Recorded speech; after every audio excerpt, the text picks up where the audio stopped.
Well, we find ourselves here at Turtle Island in Maine, and we're sitting with probably one of my greatest friends in the world, even if he won't admit it. This is Mr. Peter Baldwin of Baldwin Apple Ladders of Brooks, Maine.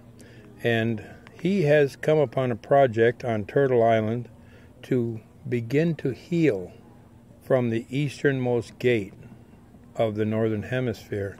And I was just wondering, Peter, how did you first hear about this project? Well, about a year ago, there was a newspaper article about this place, and I noticed it and cut it out and saved it. And connected to this place was this vision by someone I knew in the activist community, Sherry Mitchell. She's a Penobscot attorney and activist, and I was connected on the email list with her activities and whatnot, and so I knew about this, and I was inspired to be supportive of it because it touched my heart. And part of your involvement is because you are Baldwin of Baldwin Apple Ladders, but also a master craftsman and, in my opinion, a master cabinet maker. Well, not cabinet maker, I don't know, but I'm sort of an engineering type person, and I've done a lot of fabricating and building machines for my ladder business and other projects, and so I like to design and build things, and so helping here was sort of right up my alley in a way. But when you talk about inventing things, you're inventing machines that otherwise would cost millions of dollars, and one of my favorite stories of you is you just said, nah, that's not in the budget. I'm going to the junkyard and start picking up pieces of whatever, sticking them together, and you built a factory out of that. I mean, just, hey, let's put this and that.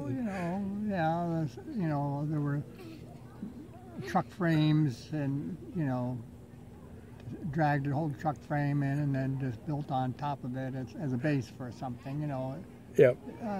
Practical things. And like DeWalt that. screw guns and presses and drills and countersinks. Yeah. Sounds like nothing to you, but to anybody else who would try to spend the millions of dollars on something that they're going to have to develop for years, you just come up with it. I mean, except for you massacring my aluminum sailboat, I think you're wonderful. But we won't bring that up. All right. Promise. Yeah. Okay. So in your opinion, what is the scope of this project? It's historic, really. I know. And the prophecy is that because the wounding started here, the trauma started here in the East, first contact with European colonization, genocide, that the healing needs to start here as well. And so this is bringing together people, not only supporters locally and in the Northeast here, but indigenous people from around the world are here to participate in this historic event and initiate this healing, which really is about a change of consciousnness, that a shifting in the energetic matrix. So that's why it's important, and this is a cycle of 21 years. So this event will be reproduced here for 3 more years, and then it will be reproduced in the South, the West, the North, the Central part of the country, and then here again to complete in 21 years. Wow. And have the other sites been chosen, or are they just in the planning now? One of the elders here from Florida, the intention apparently is already that it's at his location. Okay. So that eases a lot of tension that you'd have to go out and fish for a location large enough to house such an event. Yeah, well, I don't know, details about that. But your statement that this is historic, just the fact that you come up with the idea of meeting even two people to start healing the Eastern Gate is historic. And then to pull it off with so many people, it's staggering. Because we're not talking about just people in the United States. We're talking New Zealand, England, Germany, and Africa. Yeah. Yep.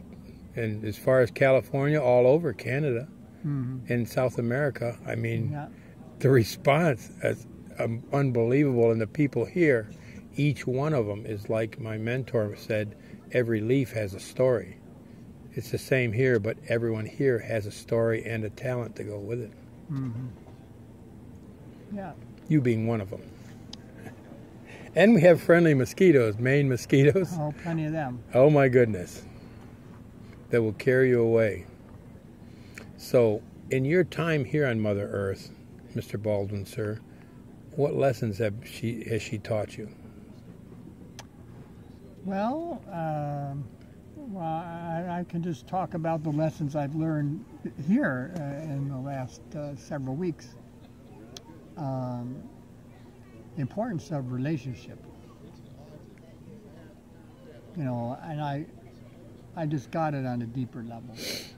You know, I felt for years that you know, we needed to be more connected and less separate from ourselves, from each other, from the earth, all that.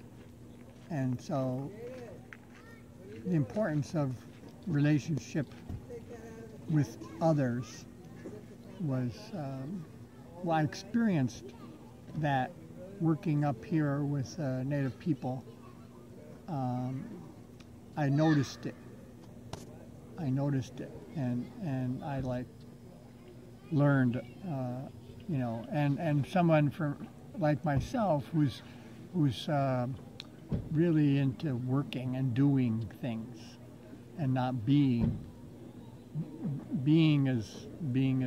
relationship is a part of being, and so yeah, you know, I saw that in the people I was working with, and you know, I was respectful of them in general, just because that's my choice and desire to be respectful of the indigenous people, particularly who've been wounded so much.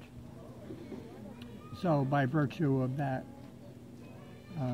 motivation to be observant and respectful, I saw it more deeply in how to go about being more relational.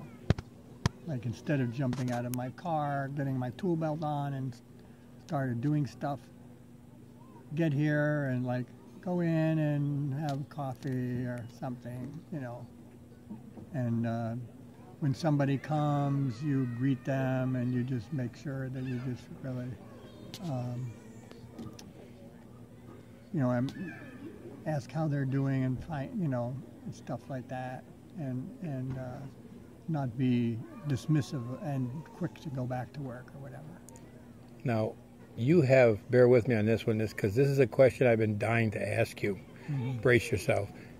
In the last even month or more, you've pretty much been totally immersed in Native American everything, people, cultures, beliefs. So at this point, how do you feel about Native America? Well, they have not, you know, not every Native American person. You know, I'm not naive, but, you know, there are in their culture the keepers of a way of being human that's functional, where in the context of what is dysfunctional in culture, in Western culture. The Native American culture holds the wisdom and the knowing of how to live functionally. Wow. Mr. Baldwin, sir, I thank you for the time. You're welcome.